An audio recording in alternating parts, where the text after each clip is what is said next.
boa noite. Olá, todo mundo. Seja todo mundo bem-vindo ao 4º Festival da Palavra. É um prazer ter vocês aqui hoje.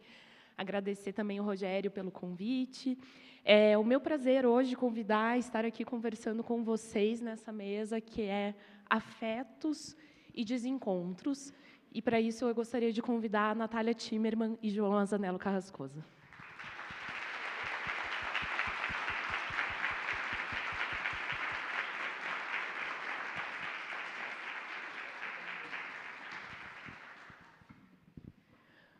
Bem-vindos, bem-vinda, Natália. Bom, a Natália Timmerman nasceu em São Paulo, é médica psiquiatra, mestre em psicologia e doutoranda em literatura pela USP. O primeiro livro dela, O Rachaduras, foi finalista do Prêmio Jabuti em 2020. No ano, é o seu primeiro livro de literatura, né? Você tem um antes, né? No ano seguinte, publicou seu primeiro romance, O Copo Vazio, pela Todavia, e seguido de As Pequenas Chances. E o Antes que Apague, que é o terceiro livro mais recente, é a sua terceira narrativa longa, foi lançado esse ano, e trata da relação de uma mãe e de uma filha, a mãe recém-diagnosticada com Alzheimer. Bem-vinda, Natália, boa noite. Alô, alô. Boa noite, Gisele, é um prazer estar aqui. Muito obrigada, Rogério, pelo convite. É sempre muito bom estar em Curitiba e dividir mais uma vez o palco com Carrascosa. E o João Azanello Carrascosa nasceu em Cravinhos, interior de São Paulo, e é autor de uma obra muito extensa, que engloba romances, contos, livros infantis e juvenis. Foi vencedor de vários prêmios, assim como a obra é extensa, a lista de prêmios também é extensa, entre eles Jabuti, Fundação Biblioteca Nacional, a PCA e por aí vai. Entre os livros, eu gostaria de destacar os romances Aos 7 e aos 40 e a trilogia do Adeus, além dos volumes de contos de Diários das Coincidências e Aquela Água Toda. Bem-vindo, João. Muito obrigado, Gisele.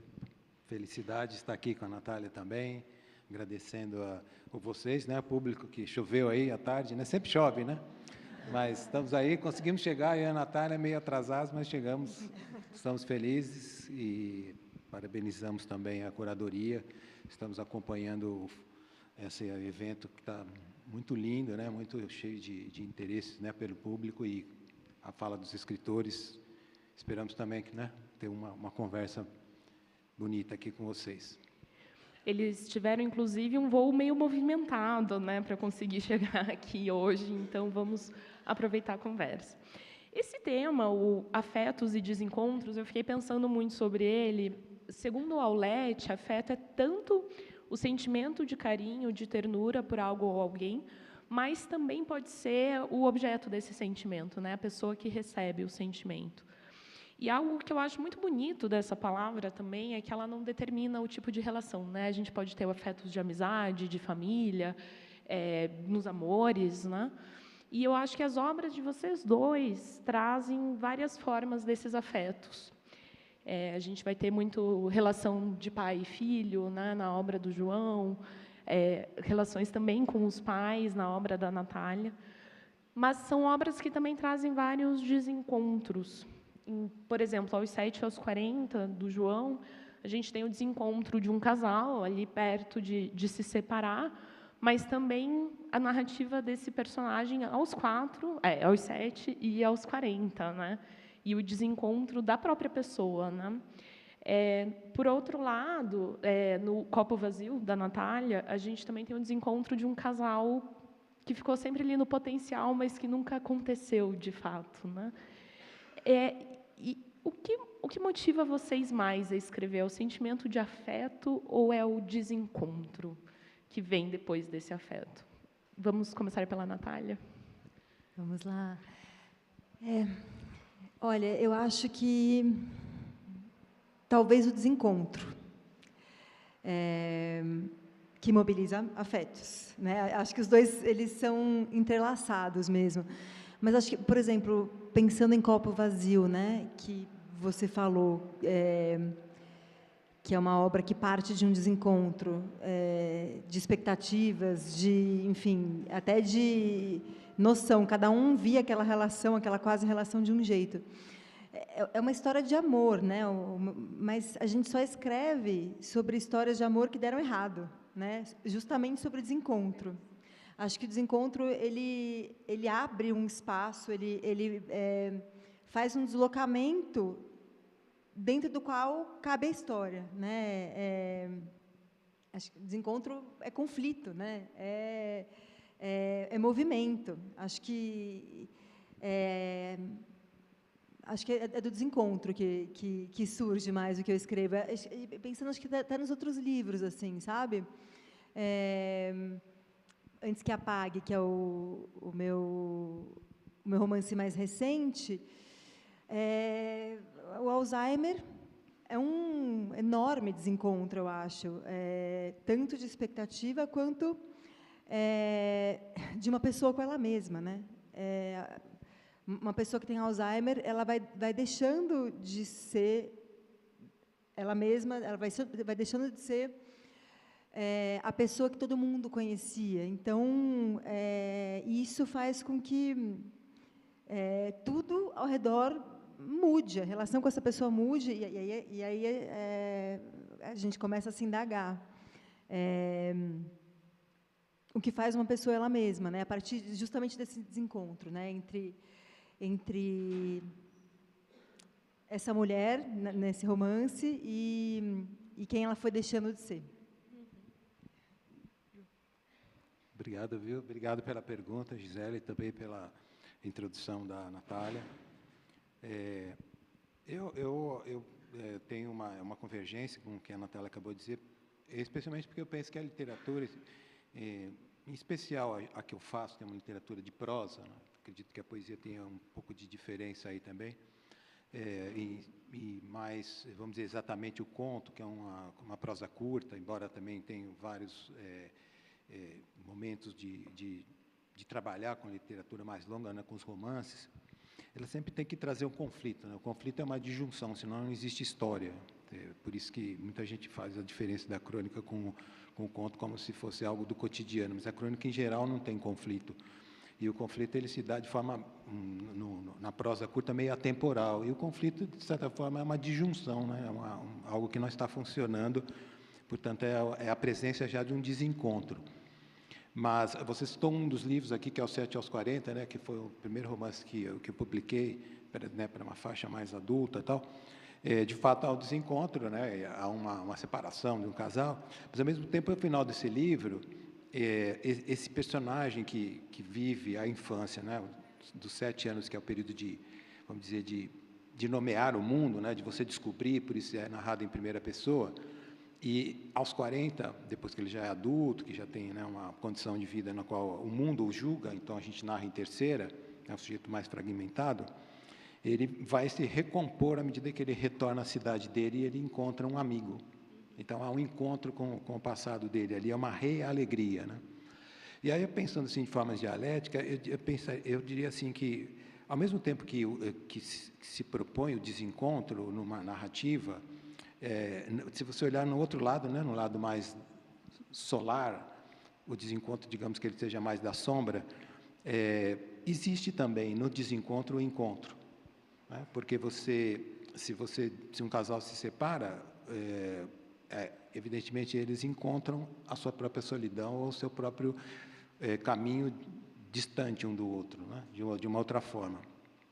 Então, eu acho que isso tem uma relação mais forte também quando eu penso que os afetos podem também aparecer nesse encontro e podem ser, como, né, na teoria do Spinoza, eles podem ser afetos que ampliam a sua potência, né, como a alegria. Então, pode acontecer também. Claro que, às vezes, eu trabalho mais com a outra ponta, que me move mais. E teve, inclusive, um evento que eu fui que depois uma pessoa no público falou que eles tiveram a oportunidade de falar e disseram que eu escrevi histórias muito tristes, tal, que depois, no final, queria me dar um abraço. Aí eu virei o escritor do abracinho, né? No final, todo mundo queria me dar um abraço porque eu escrevi histórias tristes. Tá? Que eu lembro bastante, né, do Kafka, né, que a gente está falando dos afetos que estão relacionados com o pai, com a mãe, e especialmente os filhos também, os amigos. com cartas ao pai do Kafka, que ele dizia, é importante a gente escrever histórias tristes para lembrar também que a gente existe e que a gente pode, né, ter essa força de contentamento na existência, que a gente está sempre, né, vagando entre a dor e o contentamento. Então, acho que é por aí. É muito interessante, né, pensar nisso do conflito, porque é justamente, né, acho que a Natália falou que o conflito também é o que move, né, a narrativa, até porque vocês, muito da literatura de vocês parte desse desencontro dentro da família. E eu queria pedir para o João ler um trechinho do Menina Escrevendo com o Pai. Esse é o segundo volume da trilogia do Adeus. Ele é um volume todo centrado, os 3 volumes, né, a trilogia inteira é centrada numa família só, e são cada um dos livros, cada um dos volumes, é alguém da família escrevendo, se dirigindo a outra pessoa da família, e nesse caso é a menina se dirigindo ao seu pai, e mostra muito uma dinâmica que vai se formando entre pai e filha de distância, né, de um momento em que há o carinho, há o afeto, mas também há ali uma distância. Se você puder ler para a gente, por favor. Sim. Eu acho bem bonito, né, a ideia da Gisele, né, de a gente poder ler um trechinho de alguma coisa que a gente escreveu. Apesar que eu olhei aqui, levei maior susto, que nem lembrava que eu tinha escrito isso. Isso acontece, né? A gente, em geral, não sabe. Depois, eu não leio, né? Depois, porque medo, né? Mas, e está pequenininho aqui, gente, não estou enxergando mais, mas eu vou ler. Essa culpa é minha. E só lembrando que esse é um trecho desse volume, no qual essa filha, que tem lá os seus 18, 20 anos, ela está narrando justamente vamos dizer, uma recordação desse pai que acaba de ir embora, que é o João do primeiro volume, que narra, né, o Caderno de um Ausente. É um pai mais velho, tal, e quando ela nasce ele já tem uma certa idade, então ele acha que ele não vai conseguir estar com ela, vai ficar ausente, e na verdade a gente vai saber depois no segundo volume, que é esse, que ele consegue conviver com ela uns 20 anos, né? E quando ele morre, ela tem essa recordação, e é esse segundo livro chamado Menina Escrevendo com o Pai, porque embora ele tenha ido, ela não está solitária, ela continua tendo. E no entanto, ela se lembra disso, e há um jogo de 2 palavras, o ainda e o já. O ainda é a coisa possível, né, que está ligada a esse pai, ele ainda pode fazer alguma coisa, porque ele estava vivo, embora doente. E ela, digamos, já está na hora dela fazer algumas coisas. Então, ficou assim, o tempo todo. Depois daquela noite, o carro subindo a serra, a sombra do pai no banco da frente, eu deitada no banco de trás, as estrelas no céu azul escuro vazando entre os pinheiros, 2 palavras se enlaçaram o tempo todo no nosso dia a dia, depois daquela noite, já e ainda. Uma para mim, outra para ele. Eu ainda durmo tarde, isso vai mudar daqui 2 anos, mas por enquanto eu ainda durmo tarde. O pai antes não, mas agora o pai já dorme cedo, e cada dia mais. Eu ainda não comecei a gostar de vinho tinto, mas eu vou gostar, uma bicadinha de vez em quando. O pai, que eu sempre vi tomar vinho tinto, o pai bonito e quieto, a taça sobre a mesinha, o livro entre as mãos, o pai já não bebe mais. Eu ainda não tive nenhuma doença, o pai sempre de olho por causa da mãe, se a fragilidade dela não passou para mim. Eu ainda não tive. O pai já toma remédios diariamente. Eu ainda gostaria de andar de bicicleta com ele nos fins de semana, um passeio leve pelo bairro, mesmo como anos atrás. Talvez ele quisesse que eu tirasse a carta de motorista. Daqui 2 anos eu vou tirar, eu acabo de tirar. O pai já não deveria mais dirigir. Eu ainda não para muitas coisas, sim para outras tantas, e todas rumo à certeza de ser, num tempo adiante, quando maduras. O pai também, já para muitas coisas, mas muitas coisas que apontam para outra certeza, num tempo adiante, quando já terão passado do ponto de ser. E se invertêssemos o sinal das 2 palavras em busca de um novo sentido? Eu não mais ainda, e o pai não mais já. Eu já para certas coisas, o pai ainda. O pai ainda. Obrigado. Obrigado.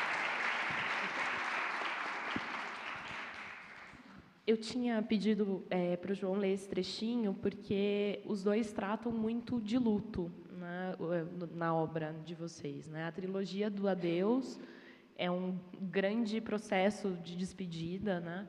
Até o Angelim, que também é uma publicação recente, sobre uma criança que vê fantasmas, vê espíritos, enfim, de pessoas que já morreram.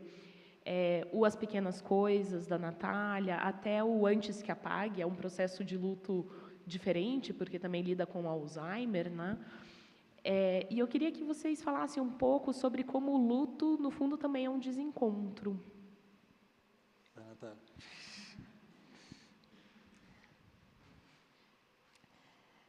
Acho que o luto é um desencontro entre o que a gente queria que fosse e o que é, né?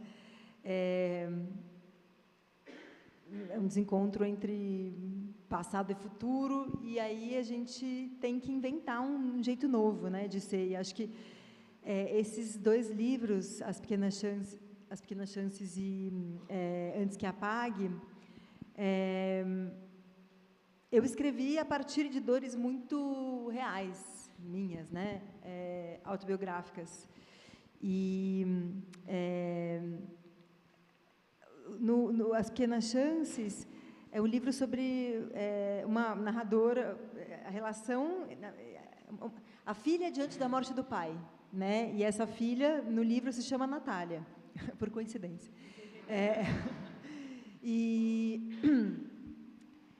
E o livro acontece depois, meio durante, mas ele começa depois da morte, né? Então, de alguma maneira, é um lugar de muita dor, mas um lugar, de alguma maneira, apaziguado, né? Algo que já aconteceu. E aí, depois a gente faz o quê? Depois que não há mais nada a ser feito. Antes que Apague, o próprio título já diz, é uma urgência, um livro que acontece numa urgência, né? A primeira frase escrevo esse livro, escrevo sem saber se ao final você vai estar viva. A epígrafe é preciso escrever enquanto você ainda está viva. Então, é um livro iminência mesmo, né? Que tem essa urgência de entender e de fazer alguma coisa com o que está acontecendo antes que apague, né? Antes que a memória apague totalmente, antes que a morte venha e apague totalmente. Enfim, e acho que, como o João disse, no desencontro há um encontro. Acho que escrever é uma maneira de encontrar alguma coisa nesses desencontros do luto, sabe? E, enfim, vamos falando. Acho que depois eu vou falar mais de cada um. Não, eu vou agarrar aí as suas palavras, justamente porque a pergunta também, né, nos cabe, e como a Natália lembrou essa possibilidade do encontro, né, por meio da literatura, e também seguindo quanto à pergunta, Gisele, eu penso que a gente acaba trabalhando, né, pensando nessas possibilidades do encontro se dar como, né, uma redenção, ou também da gente poder suportar o desencontro dentro do possível. Então, na tua pergunta, eu acho que, mais que o desencontro, o luto ser um desencontro, eu acredito que a morte é um desencontro. Eu acho que o processo do luto é um processo de você reencontrar, você reescrever aquilo que você viveu, porque se você perde alguém e você tem um sentimento, né, forte para essa pessoa, revela que, por mais que você sofra e doa, né, você teve o ganho da convivência com ela, é por isso que você sente, né, a perda, né, por isso que você tem o processo do luto. E eu penso por isso, por um exemplo que eu vou dar, já que a gente falou aqui de pais, etc. Domingo, Dia dos Pais também, os afetos estão muito relacionados, né, com os nossos pontos de partida, nossas nascentes. Então, veja só, eu sou de Cravinhos, né, uma cidade do interior de São Paulo, tal, aquela coisa grande de Cravinhos, né, uma megalópole.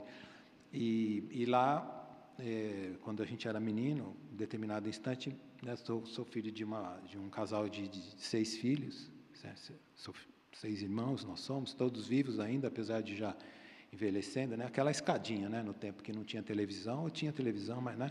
Era preto e branco, tá? E depois de 17, 18 anos, meus pais resolveram se separar. E daí meu pai, não existia o divórcio, né, na época, então você tinha que se desquitar, né? E desquitar, imagina numa cidade pequena, você falar que é desquitado, né? Você carregava um estigma.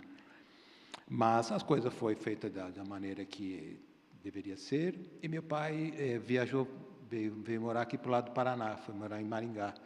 E ele toda semana voltava no fim de semana para ver os filhos.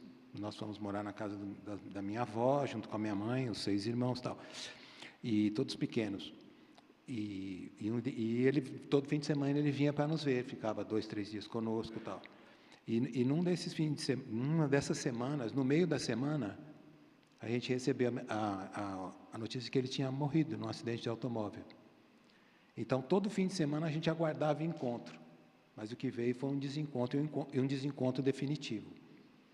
Mas, dali para diante, eu acho que isso me formou também como um sujeito, né, como escritor, porque a minha literatura sempre é uma literatura de suspeição, sempre capturando que a gente pode não estar aqui de repente. Isso faz com que eu também valorize muitas coisas que não são nem sempre insígnes para as pessoas. São as coisas cotidianas, as coisas banais que fazem a minha literatura. Eu não busco a literatura em um dia especial, num dia grande, no mundo. Eu busco na vida cotidiana, comezinha. Mas eu acabei construindo essa literatura descobrindo que, de repente, o encontro podia não acontecer e podia acontecer o desencontro. Mas, lembrando aqui as palavras da Natália, escrever, para mim, sempre foi uma forma de encontro. Você pode recordar as coisas vividas, né? Como diz, recordar é voltar ao coração, né? Tornar aquilo, né? Você rebobinar aquilo. E é uma forma também de você evocar, uma vez consagrado o desencontro, os tantos encontros que existiram antes dele, desencontro. Eu fiquei com vontade de complementar, que eu pensei em outros encontros que acontecem dentro dos livros, por exemplo, Antes que Apague, essa mãe que... E aí a narradora já não se chama Natália,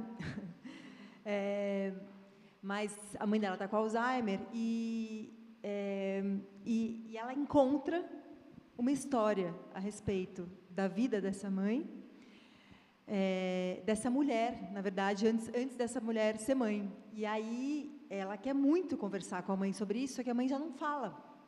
Então, é um livro que ele nasce ao mesmo tempo de um encontro e de um desencontro. O encontro de uma história, mas o desencontro de não poder... A personagem principal dessa história está muda, ela não fala mais.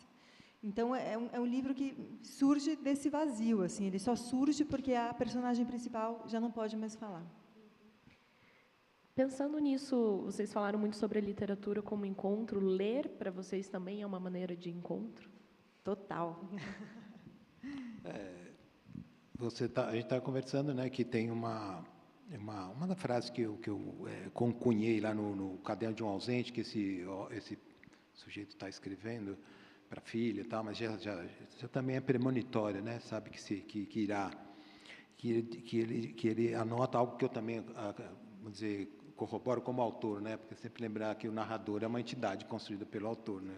Mas muita gente confunde, especialmente quando a gente narra em primeira, confunde com a nossa história, vão lá buscar no Google, vão lá ver no chat de GPT se isso tem a ver com a vida da gente, o que já inventaram sobre mim, sobre todo mundo aí, né, coisas e tal. Mas esse narrador, eu nesse sentido estou de acordo, ele diz que ler e escrever é ressuscitar um mundo. Né, como você também tinha pontuado. Posso ler a frase. Ler tanto quanto escrever é fazer a ressurreição de um outro mundo. De um outro mundo, um mundo que a gente viveu, um mundo que a gente pressupõe que também está dentro da dimensão da imaginação, né, que a gente cria. Porque eu lembro quando era menino lá, né, na Grande Cravinhos, os primeiros livros que eu li foram os que caíram na minha mão, que eu não tinha muito como escolher, mas foram muitos livros de poesia, e aí eu ficava assim, extremamente encantado, porque aqueles livros estavam fechados e ninguém lia, eles ficavam na estante da biblioteca da escola, onde eu estudei, primeira biblioteca, E mesmo minha mãe, sempre uma leitora, sempre teve lá os seus livros, e eu procurava. Aí, de repente, você abria aquele livro e você estava na Paris da Belle Époque, né, lendo um escritor francês. Ou você estava no Rio de Janeiro, né, no período em que o Machado de Assis estava narrando algumas coisas ali no Cosme Velho e tal. Então, à medida que você lê, você está resgatando esse mundo. Outro dia eu estava relendo os 100 Anos de Solidão, que agora vocês veem, então, uma segunda temporada, muito bonita, inclusive. Aqueles personagens incríveis, eles estão mortos ali, se o livro está fechado. Eles estão mortos para o sujeito que é um não leitor daquele livro. À medida que ele abre, aquele livro virou, aquilo está vivo. Ele deu vida para aquele livro, mas antes ele foi a ressurreição feita por um autor, né, que criou aqueles personagens, coisa e tal. Então, eu acho magnífico, porque você tem uma prateleira, né, de uma biblioteca, como se fosse um supermercado cultural, um monte de universos que estão ali, que foram criados pela sensibilidade humana, outros escritores em outros tempos, e que vão ficar ali represados se você não ler. Então, eu penso que aí é o encontro seu, justamente, com essa história, com esse tempo, né? De repente, você está ali naquele lugar, revivendo aquelas situações, você projetando, e é você com a alma de um escritor, né, que construiu aquele personagem, aquele universo, aquele tempo, né, aquele espaço. Você se sente. O Tolstói, né, como vocês lembram, um dos últimos textos que ele escreveu, que chama O que é a arte, né, é um ensaio. Ele pontua que o artista constrói, seja da música, seja da artes plásticas, seja da literatura, uma obra na qual ele deposita um determinado afeto e ele é acolhido, ele é atualizado pelo o fruidor dessa mensagem, no caso da literatura, o leitor. Quando ele faz essa atualização, na verdade, ele está dando o renascimento para aquilo que foi ali colocado, que estava congelado, e ele está entrando em empatia, está entrando numa interligação com o sujeito que escreveu, que é um cara de um outro século, de um outro momento, mas as cordas que são movimentadas no instrumento, né, sensitivo desse sujeito são as mesmas ainda. Né? Quando a gente lê, a gente fala muito que a leitura, e eu acho que boa parte do público vai concordar, é algo que nos ajuda a ler o mundo, né? Ler as palavras de outras pessoas faz com que a gente entenda, às vezes, coisas sobre o mundo e sobre nós mesmos, que, às vezes, a gente não tinha encontrado ainda, né? Mas o tema do festival aqui esse ano é contar histórias, ler o mundo. Isso é quase uma provocação a pensar que escrever também é uma maneira de ler o mundo. Eu queria começar fazendo uma pergunta para o João. Como que narrar faz parte da sua maneira de ler o mundo? Como que o ato de você escrever te ajudou a entender as suas próprias experiências, o mundo que a gente vive hoje? Eu acho que lembrar um grande mestre, né, Adwan Assar, lembrava que o ser humano é um ser acabado, né, no sentido assim, que não vai ser arrumado mais, né, é um ser que está sempre tentando se organizar, mas um ser incompleto, com seus limites e também com as suas expansões.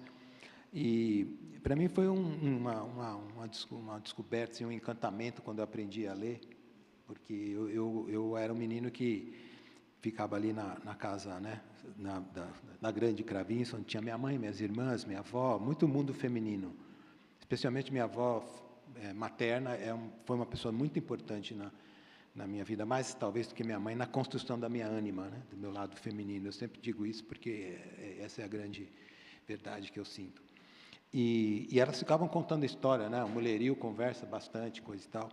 E eu ficava debaixo da mesa da copa para ouvir as mulheres conversar. E eu gostava muito, eu ficava, né, assim, fascinado com aquelas histórias. E depois tive a sorte de, à noite, meu pai, que trabalhava fora, tal, ele voltava e contava histórias para nós. Então, isso acho que me pautou também, né? Eu ouvia aquelas histórias e continuava o encantamento, sempre por meio da voz. Que, para mim, a voz é a coisa mais espetacular, que vem das nossas vísceras, né? Vem do nosso corpo. Um treco que vem lá, né, que a gente pode dizer para o outro, né? Porque existem as vogais e as consoantes, as vogais que a gente emite batendo algo na nossa boca como barreiras, e as vogais vindo das cordas vocais. E quando eu aprendi a ler, Eu dizia, bom, agora eu não preciso mais ficar debaixo da mesa, nem ficar, né, ouvindo meu pai à noite, que estava cansado, meus irmãos dormiam e eu ficava acordado, né, queria ouvir mais histórias. Porque aí, lendo, eu podia eu mesmo encontrar os livros. E aí eu disse, bom, nesses livros, nesses retângulos pequenos de papel, que iam se tornar minha paixão vida fora, eu podia encontrar essas histórias. Eu podia encontrar esse mundo que era a forma de ver de muitas pessoas, que são, queira ou não queira, os autores. E mais na frente encontrei aquele escritor, que é o Julio Ramón Ribeira, um escritor peruano, que foi contemporâneo, né, do Vargas Llosa, mas morreu muito mais cedo. E tem um livro muito bonito chamado Prosas Apátridas, que são textos curtinhos, tal, são ensaios, são pequenos poemas, são observações de mundo. E ele tem um trechinho muito bonito que ele fala que o escritor ele não muda o mundo, mas ele nos mostra uma maneira de olhar o mundo de outra forma. Eu acho isso muito bonito. E quando eu li, eu falava, nossa, eu queria ver isso, né? Eu estava lá lendo o Casimiro de Abreu, Alves Azevedo, que eram os livros que tinham ali, né, de poesia romântica. Eu nem sabia que existiam as escolas literárias. Tá? De repente, me cai na mão Impurezas do Branco, do Carlos Drummond de Andrade. E aí é um negócio maluco, uma coisa ele falando qual que era a temperatura do dia, o que estava acontecendo no mundo. Eu falei, mas pode fazer poesia assim também? E aí eu fiquei, é um outro olhar que ele está me dando. Então, esse olhar que vem do ler, também foi me trazendo a possibilidade de, no escrever, eu também partilhar com os demais o meu olhar. Que ainda que seja um olhar de um cara de cravinhos, né, é um olhar de alguém que está dividindo, que está, então, né, levando ao outro. E eu penso que, à medida que você está escrevendo, você é o seu primeiro leitor. Então, você tá lendo a si mesmo, né, no primeiro momento. E parte também de pensar que quando você está lendo algo que você escreveu ou qualquer outro escreveu, ele também está escrevendo a história que ele lê em si, com a capacidade dele, com os repertórios dele, com o mundo que ele tem ali, né, para poder fazer as devidas associações e entender, né, e saber nomear aquelas coisas. E eu acredito que, sem dúvida, é a forma, né, é um jeito de você olhar o mundo. Talvez, que seja estreito ou não, a gente enxerga o mundo com a nossa angulação, né? Estou vendo daqui, mas você está vendo de lá, e isso é bonito, porque traz o diverso, traz as diferenças de pontos de vista, e acho que traz também a certeza de que nós somos muito limitados, mas no somatório a gente pode ver um mundo mais amplo, né? Pode fazer mais. Por isso que a literatura, para mim, ela é sublime justamente por essa possibilidade de ter um arco muito distinto de temáticas, de estilos, de olhares, porque eles também, apesar de serem também pontos de expansão de alguém, a gente também vê com a nossa miopia, né? No livro mais recente da Natália, o Antes que Apague, ela também fala um pouco sobre isso, e é interessante porque não é só sobre a formação de uma leitora, mas também sobre a formação de uma escritora, né? Que, a partir da literatura, também acessa essa vontade de escrever. Eu acho que é um processo parecido com o que o João narrou para a gente agora. Essa narradora, ela sempre tinha muito acesso a livros em casa, apesar assim de ser uma família não necessariamente com muitas roupas ou objetos, os livros eram acessíveis, e essa criança desde cedo tem vontade de escrever, de ser escritora. Só que a vida, os pais influenciam para ir para a medicina, a narradora, que não é a Natália, vai para a psiquiatria, e eventualmente começa a escrever, né? Começa a escrever mais tarde. Nesse livro específico, quando essa mãe está passando por esse processo de Alzheimer e essa filha está tentando entender esse processo de perda, né, aos poucos, de uma perda muito lenta, ela também escreve como forma de entender esse mundo, essa situação que ela está vivendo, né? Natália, eu queria pedir para você ler aquele trechinho.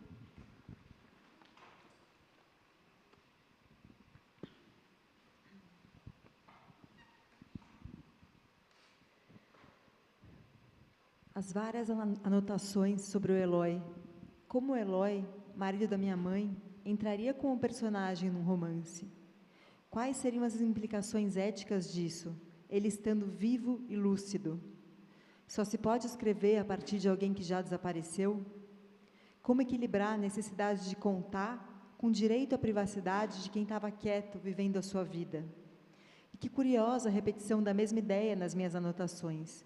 2 vezes a escrita contra o desaparecimento, a minha memória dando mostras de também estar desaparecendo. Eu não me lembrava de ter escrito a mesma coisa poucas páginas antes, e tanto da primeira quanto da segunda vez, provavelmente achava que se tratava de uma ótima sacada, embora agora me pareça fraca, insuficiente, assim como o restante das anotações, totalmente insatisfatórias como projeto de livro, de romance, do que quer que seja.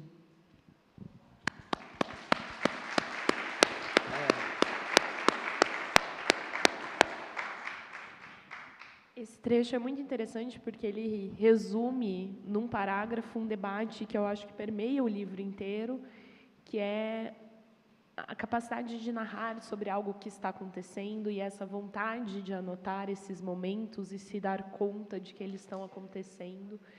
E a minha pergunta é como que escrever esse livro, se você escreveu também durante esse processo da sua mãe e como que ele te ajudou a entender o que estava acontecendo. Esse livro, ele é feito de 3 histórias que se entrelaçam. A primeira história é a história do adoecimento dessa mãe. E essa história eu peguei emprestado da minha vivência mesmo, né? A minha mãe está com Alzheimer já em estado avançado e desde 2018 eu comecei a fazer anotações com uma maneira de suportar o que estava acontecendo. E como um diário mesmo, só que é um diário de um testemunho, na verdade. Diário a gente escreve a nossa vida, né? Era o diário do testemunho da perda de memória da minha mãe.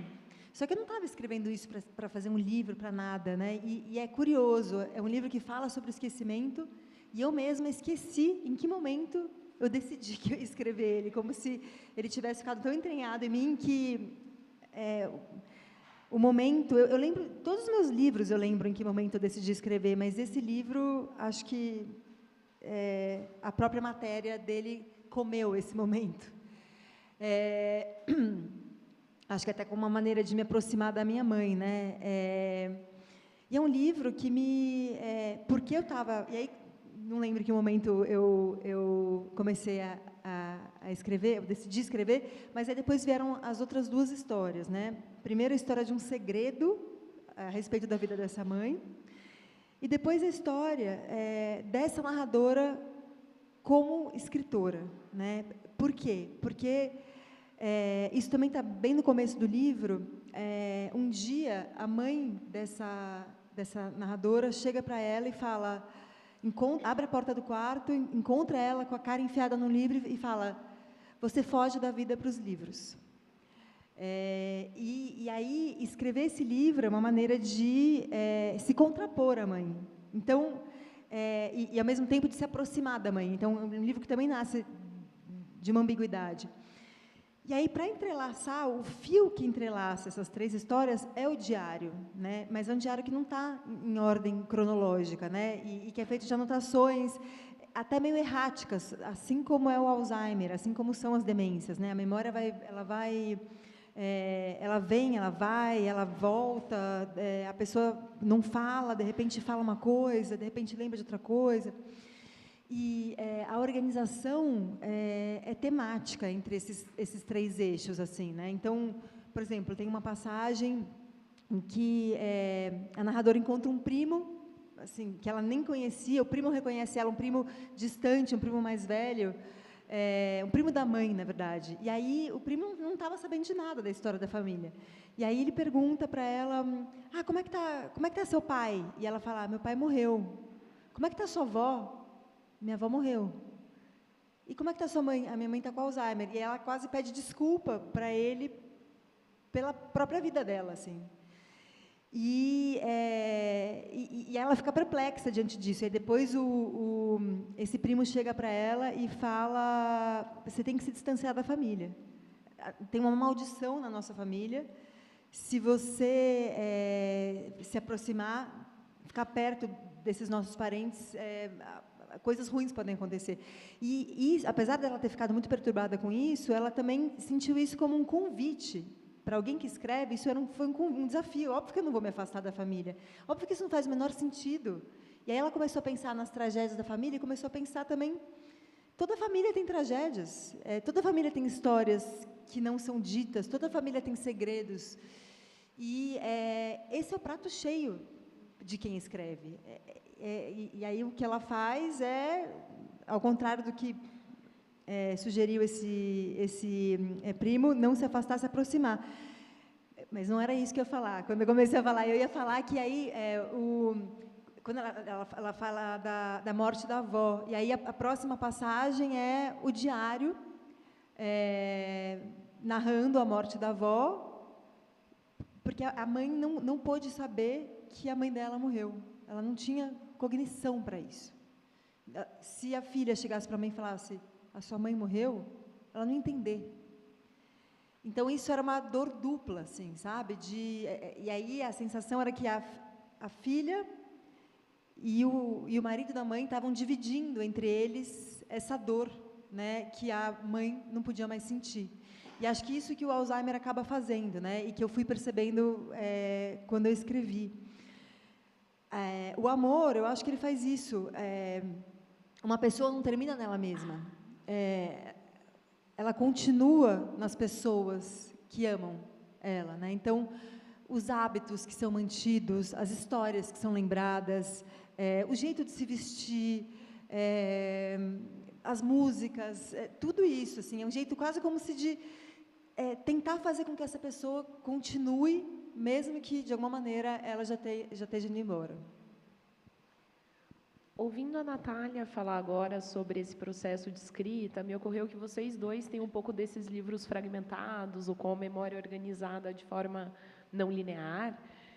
Como que vocês fazem para escrever isso? Em algum momento é uma escrita linear que depois vocês reorganizam, ou vocês já escrevem dessa outra maneira? Ou nunca foi linear na cabeça de vocês? Eu estou pensando, por exemplo, aos 7 aos 40.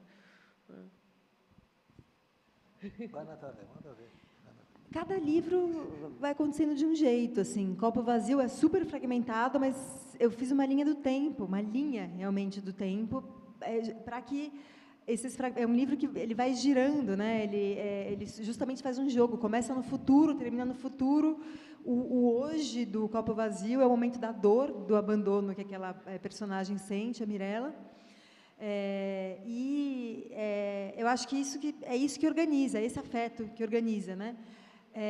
As Pequenas Chances, por mais que ele seja escrito de uma maneira fragmentada, para mim a história é tão linear que acho que é como se fossem fragmentos que vão girando em torno dessa linha, né?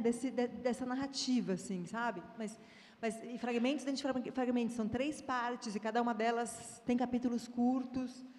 Antes que apague, aconteceu de um outro jeito. Essas 3 histórias, eu fiz um projeto, assim, sabe, de como elas iam se entrelaçando. No começo primeiro eu ia justapondo quase essas 3 histórias.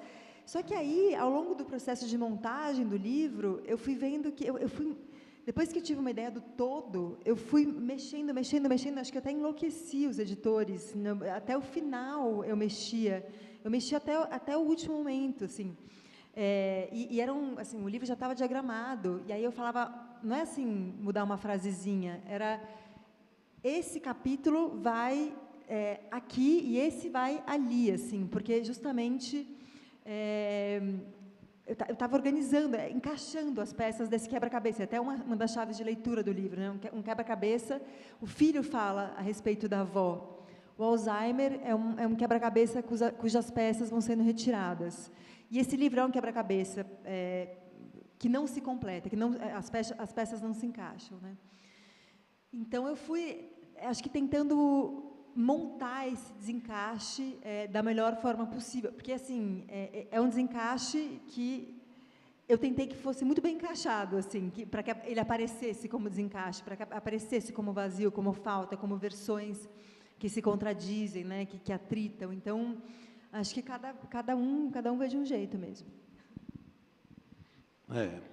Eu também penso que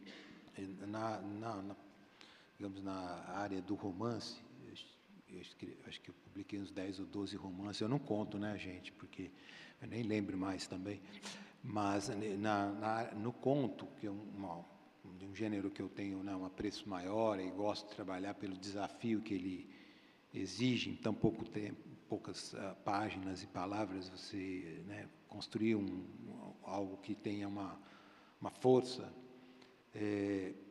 E há pouco tempo foi defendida uma tese lá na PUC de São Paulo pela Regiane Boinain, que ela estuda minha contística e fez uma tabela, parece que contando os contos dos livros que eu tinha até 2 ou 3 anos já publicado, aí vieram outros, são mais de 300 contos. Trabalhei, hein, gente? Ralei, hein? Eu sou um Highlander, eu estava até falando aqui com o Rogério, que 26 anos de rascunho, eu vi o rascunho nascer lá em São Paulo, no Memorial da América Latina, ou seja... mas escrevo pelo gosto, né? Então o conto é claro diferente, o romance também, né? Esses tantos de romances que eu já escrevi, eles exigem ou buscam uma forma que acolhe melhor a história. Às vezes demoram mais para encontrar essa maneira de fazer, que pode ser vai e vem, né? Pode ser quebrada, pode ser em partes, pode ser fragmentada, pode ser em partes mais amplas e pode ser ao reverso. Eu penso que a história pode ser contada. Você pediu para eu contar uma história agora, como eu contei, que esperava o meu pai chegar no fim de semana e ele se foi, eu contei dentro de uma lógica aqui de plateia. Mas se eu for escrever essa história, como já escrevi, ela aparece diluída em outros tantos textos, não é assim que eu faço. Eu vou pensar num outro jeito de construir. Tentar ouvir a história como ela exige. Como, por exemplo, um conto que chama-se Umbilical, no qual existem dois narradores, a mãe e o filho. Então, os focos narrativos são em primeiro e eles se misturam, porque no cordão umbilical há essa, né, conexão entre mãe e o filho ali, que está sendo gerado, está sendo, então, fabricado, né, vamos dizer assim. E sempre no conto, eu acho que é um gênero que permite muita experimentação, pela brevidade, né? Não que seja fácil fazê-lo por ser breve, mas que você pode ter um contorno um pouco diferente em relação ao romance, que você investe 150, 200, 230 páginas, e aí tem que pensar um pouco mais, né? Como a Natália estava mostrando, nessa arquitetura. Quase todos os contos, às vezes, primeiro eu fico buscando até uma tonalidade para construir a história, para que ela exista. Né? Então, esse foi, por exemplo, o caso de construir por focos narrativos que se misturam. Porque a história, assim, para mim, exigiu. Eu vou só dar um outro exemplo, tá, para, né, não monopolizar a fala aqui, mas em relação à forma, como construir, né? Um conto chamado Pedaços, que é a história de um pai que ele pede uma pizza para comer no fim de semana, né? Essas que você olha lá no imã de geladeira e você pede a pizza para comer. Só que ele lembra que a última vez que ele estava com um filho que era jovem e que morreu jovem e que não faz tanto tempo, eles estavam comendo uma pizza, dividindo uma pizza. É uma coisa banal, né? Eu trabalho o cotidiano, eu gosto de escrever sobre o cotidiano, eu gosto de observar essas coisas. Bom, então eles estão lá. Esse pai pediu, ele falou, não deveria ter pedido. Por quê? Porque ele lembra que a última vez ele estava com um filho e foi uma coisa assim, abrupta perder esse filho. E isso não aparece na história, como foi, de que jeito foi, é só a lembrança. E daí a história, ele vai lembrar que quando ele comia a pizza com o filho, pela idade dele, pai, ele vai cortando em pedacinhos, sabe, para não sobrecarregar os dentes, tal, E o filho põe aquele negócio enorme e vai cortando em grandes pedaços. Na verdade, são fatias, porque as fatias que você corta, o todo ainda está íntegro, se você quiser juntar. E ele vai vendo tal. O texto é construído em 8 pedaços. porque pedaços não são fatias, pedaços é o ser estraçalhado. E esse pai, ele está na hora que ele lembra. Então, o conto, ele foi pensado, quer dizer, em termos da forma, para ele assumir essa característica de uma pizza de 8 pedaços. E 8 fatias em uma outra visão. E ele vai lembrar até o último pedacinho da vida dele, desse filho que se foi. Então, são possibilidades que eu acho que o conto, ele permite você trabalhar, não que o romance assim não faça também, mas ele impõe você trabalhar com muito mais tempo e você pode, essa engenharia pode desabar e você tem que escrever uma outra versão. Num conto você pode fazer outro, abandonar, e, enfim, né, ser colhido por outra história que te encante, que você queira, seduzido por ela, queira escrever. Obrigada. Eu vou partir para um momento um pouco bairrista da nossa mesa, porque os dois tiveram textos publicados recentemente por editoras aqui de Curitiba, e eu vou partir um pouco para esses projetos. Vou começar pela Natália, que teve um ensaio publicado nesta coletânea aqui, que é o Escrever e Ser ou Não Ser Mãe, que saiu pela Arte e Letra. Essa aqui é um projeto bem interessante. A Ave Barreira e a Lola Horner são escritoras mexicanas, uma delas é mãe, a outra não, e elas querem debater e sentir, entender como que é a outra, né? Como que é ter filhos e como que é não ter filhos. E elas fazem, então, uma coletânea de autoras mexicanas falando sobre escrever sendo ou não sendo mãe. Esse livro foi publicado aqui com tradução de alunos da Universidade Federal do Paraná, com orientação da professora Nilceia Pedra, e eles tiveram a ótima ideia de convidar escritoras brasileiras para também contribuírem com textos, né? Então, a gente tem ainda um livro ainda maior, né, do que a edição mexicana, e a Natália contribuiu com um ensaio que é muito interessante, porque você fala que, na realidade, você se tornou escritora depois de ser mãe, né? Então, você nunca teve esse debate de como a escrita mudou, né, entre uma experiência e outra, porque ela não existia antes. E esse me parece um ensaio bastante biográfico, você pode discordar se você quiser, mas é um ponto de tensão na sua obra, né? O que é autobiográfico e como você manipula essa parte autobiográfica para fazer disso um romance também. E é um pensamento que também faz parte da tua pesquisa, porque você pesquisa Helena Ferrante e Karl Ove Knausgaard, que também são autores que têm essa tensão do que é o autobiográfico ou não, né? Do total autobiográfico, do nada autobiográfico. Como que você lida com isso na sua obra? O que é você, quando que não é mais você? É um instinto, é uma vontade? Eu tenho achado cada vez mais que não importa se sou eu ou não. Principalmente nesse romance mais recente, assim, eu tenho feito um esforço de me afastar desse livro, de me separar dele, na verdade. Afastar não, eu estou muito próxima dele, mas de me separar a minha vida dele. Porque tudo que uma pessoa precisa para ter um pleno entendimento desse livro está dentro dele. A minha vida não é necessária. E eu acho, tem um debate grande sobre autoficção, eu acho que a gente acaba perdendo de vista que um livro, o que faz de um livro bom não é a relação dele com a realidade, né? É o mundo que ele mesmo constrói, mesmo que esse mundo tenha partido da realidade, né? O livro é um todo em si mesmo. Então, enfim, acho que em Antes que Apague, eu acho que eu comecei a ver isso com muito mais clareza. Por exemplo, mas as pessoas me perguntam, o que aconteceu, o que não aconteceu? Por que você disse que não é você, se a personagem também é psiquiatra? E a mãe dela tem Alzheimer, assim como a sua. Aí eu falo, bom, a configuração familiar dela não é a mesma que a minha, mas a questão não é essa, né? Eu acho que alguns livros reivindicam a relação com a realidade. Por exemplo, Triste Tigre, da Neige Sinaud, que é um livro que narra anos de uma violência sexual terrível que a autora sofreu do padrasto. E é um livro, a relação com a realidade, ela é atestada, assim, ela precisa ser reivindicada, porque é um livro de denúncia. Não é o meu caso. O meu livro é um livro de ficção, né? Eu acho que eu também faço isso, né? Eu também, quando leio Carrère, vou ver, eu dou um Google para ver quem é a esposa do Carrère e o que ele não podia escrever. A gente tem algo de humano nisso, né?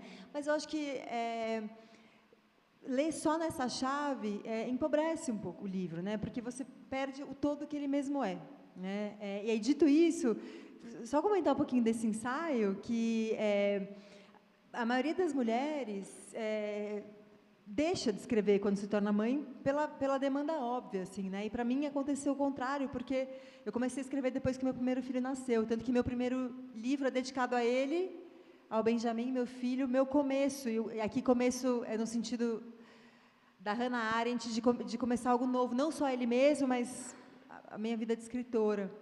E por que aconteceu isso? Primeiro, assim, eu comecei a escrever um blog de assuntos maternos, me pus a escrever, mas eu sempre quis ser escritora, desde que eu me conheço por gente. Quando me perguntavam, o que você quer ser quando crescer? Aquela pergunta horrível, eu falava, desde sempre queria ser escritora, mas eu demorei, eu fui fazer outras coisas, mas o principal problema não era isso, o principal problema é que eu não sabia o que escrever, porque eu não conseguia escolher uma só coisa para escrever, eu podia escrever sobre tudo. Como é que eu vou escolher uma coisa? Enfim, um paralelo com, sei lá, a gente vai assistir um filme, uma série, você abre o streaming e fala, como é que eu vou escolher um? E para escrever era pior ainda, porque o mundo é muito grande, e a gente pode escrever sobre uma formiga, pode escrever sobre um avião, pode escrever sobre um atraso de voo, pode escrever sobre o que quiser.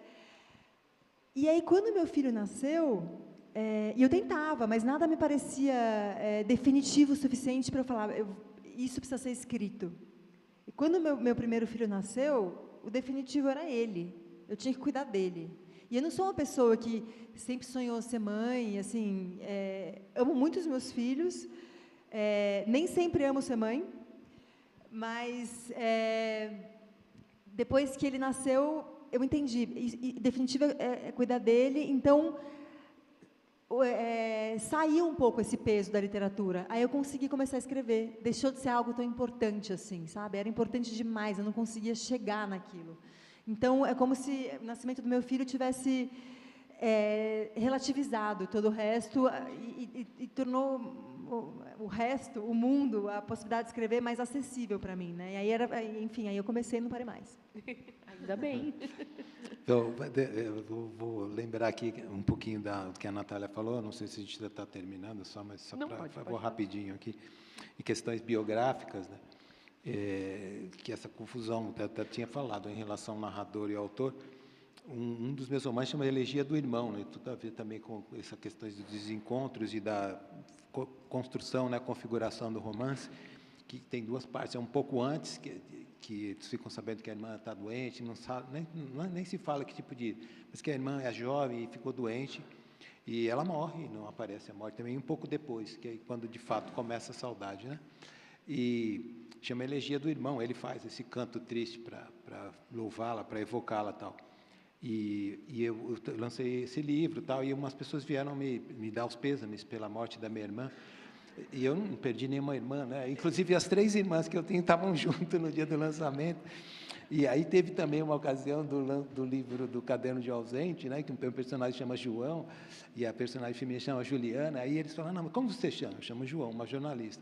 E a sua mulher chama Juliana. Então, você é isso. Ela queria me bater. Eu falei, mas não é, eu coloquei João porque eu estou homenageando meu avô, João, de quem eu herdei esse nome. E Juliana, eu acho um nome bonito, coisa e tal. Não, mas tem que ser a sua história, coisa e tal. Quase que eu apanho, né? Agora, para a sua pergunta, bairrista, recentemente você publicou O Além dos Trilhos, esse trabalho muito lindo que saiu pela Olho de Vidro, com ilustrações do Daniel Cabral. E aqui a gente também tem uma história de mãe, de pai e filha, né? Aqui uma filha. em que a menina vê esse mundo além dos trilhos de um trem, né, uma cidade grande que ela anseia por conhecer, né, e não, nem sempre está acessível, né, só o cruzar os trilhos não é tão acessível assim para ela. Você pode contar um pouquinho do projeto? Como foi trabalhar com o Daniel? Eu vou tentar mostrar as ilustrações enquanto o João fala também. Não sei se o pessoal do Olho de Vidro está aqui, Marcelo e Elis, não sei, falaram que vinham, não sei se eles estão por aí. Estão aí no fundão, não? A gente lançou aqui em junho, né? E agora retornamos, é um livro muito bonito, estou muito contente. Agora, o que na verdade é o livro, né? Como a gente estava falando dos 300 contos, né? O Marcelo, ele, como editor, ele pinçou um conto desses 300, que está no livro Duas Tardes, né, que é um dos livros que eu... Na verdade, está no livro Dias Raros. Ele pensou essa história e falou, queremos fazê-la ilustrada, aí amplia, né, o espectro de leitor, não é só para um texto dentro de uma coletânea de contos que você lê de outra maneira, outra experiência leitora, você captura aquele texto e faz todo esse trabalho com ilustração, com composição, e não mexi no texto, né, vamos dizer, na escrita, na narrativa em si, só revisamos, mas ele ganha uma outra cara, né, um outro caminho, e ficou muito bonito o livro, estou muito contente. De tantos livros aí, eu escrevo também, né, muitas vezes publiquei obras que são focadas mais para o público infantil e infanto-juvenil, jovens, coisa e tal. Esse conto é um conto que está num livro adulto, e eu acredito que o que a gente escreve é para todo mundo, né? Que eu acho que o texto é sempre um rio, que o leitor ou fica ali à margem, né? Fica ali só com os pinguinhos d'água, ou ele se aprofunda, ele sai como uma canoa, e tudo depende da idade, né? Um leitor mais jovem, às vezes, entra num texto e não captura certas camadas, mas ele tem a experiência de entrar no texto, de sentir aquelas águas. E foi uma alegria, tanto que nós estamos fazendo um outro livro, aí agora com uma outra editora, que é também a partir de um conto, que está num outro livro chamado Travessia, é um conto justamente de uma família que quer atravessar uma região fronteiriça, isso foi escrito há 20 anos, que é um conto que é o conto preferido do Luiz Rufato, entre os meus pares, né, que gostam muito da minha literatura. E estamos fazendo um livro já nessa... Eu acho que esses contos eles podem ganhar essa outra cara, né, podem abraçar outros leitores também, à medida que essa instância visual das ilustrações pode também ser bastante acolhedora, né, ter um processo de sedução também, porque ela também representa um mundo ali para você ser, né, puxado, né? Acho que estou muito contente aqui. Curitiba tem, né, muitas editoras, tem uma história muito feliz aqui com as editoras daqui e com a cultura, né, literária que a cidade emana. A gente está se dirigindo para o fim da nossa mesa, eu vou fazer a última pergunta daqui a pouco, mas queria avisar vocês que os dois estarão autografando os livros, então, saindo aqui e meio que dando a volta por aqui, a mesa de autógrafo está aqui do lado. Gostaria também de aproveitar esse intervalo para agradecer aos nossos intérpretes de Libras pela presença hoje. E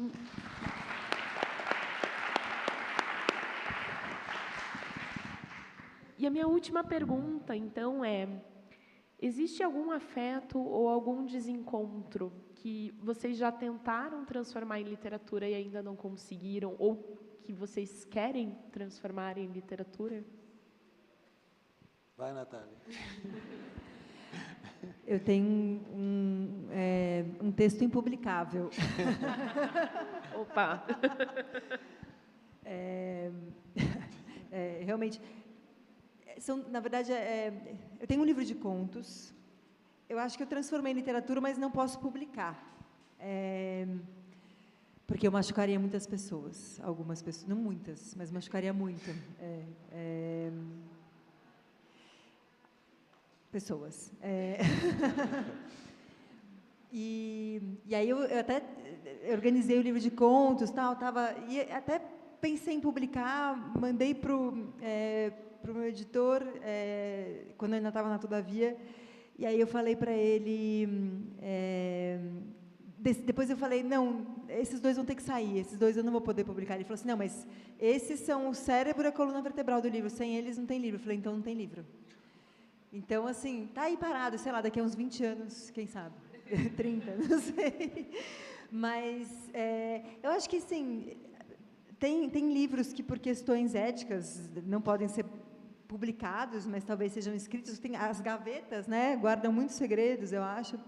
Mas eu acho que tem livros que a gente acaba não escrevendo porque não cabe na vida. Assim como, acho que uma das maneiras como eu tive consciência da finitude foi ver a pilha de livros do lado da cama do meu pai no dia que ele morreu. Eu falei, caramba, não dá tempo mesmo da gente ler tudo. E não dá tempo da gente escrever tudo. Isso também eu entendi, assim, tudo que eu quero, tudo que eu... Às vezes a gente esquece coisas que a gente ia escrever, já me vi... Nossa, já tive grandes ideias que eu não anotei, e aí foram embora para esse lugar que eu não sei qual das coisas esquecidas, mas acho que muitas das coisas a gente não vai escrever porque não vai dar tempo de escrever, eu acho, né? Então, então isso acho que não vou conseguir transformar em literatura tudo que eu quero, infelizmente. Sempre falta, né? Eu acho que essas centenas de histórias aí, espero construir mais algumas centenas, não sei se vai dar, mas vamos. Eu acho que tem disseminados muitos afetos ali, tá? Sabe? Que agora não, eu penso, eles estão ali, aí você tem ali a alegria, a tristeza, o medo, a solidão, e não saberia te dizer se está faltando.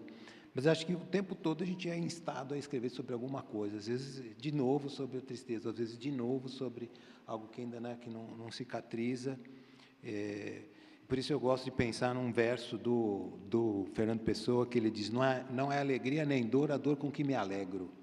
Eu acho que tem tudo muito a ver com a literatura que a gente faz, de estar sentindo algo que é um afeto que talvez, uma emoção que você talvez não consiga entender, mas você vai buscando a partir da própria literatura, da narrativa que você vai fazer. Nos últimos tempos, eu tenho escrito algumas histórias que têm um cunho mais de eros, né? O erótico está mais forte, não que não tivesse em outras partes do livro. Tem um livro todo chamado Amores Mínimos, né? Sobre isso e outros tantos, mas tem aparecido um pouco mais, e as editoras estão um pouco refratárias a esse tipo de afeto também, né? E é o contrário do que a gente está falando aqui do luto, né? Que é um Thanatos, aqui estamos falando de Eros. Mas espero estar vivo para mais uma centena. Bom, essa é uma ótima notícia para encerrarmos a nossa mesa. Gostaria de agradecer a presença de todo mundo. Então, se quiserem tietar um pouco os nossos autores, né, eles vão estar ali. E uma boa noite. Obrigada. Obrigado, Gisela.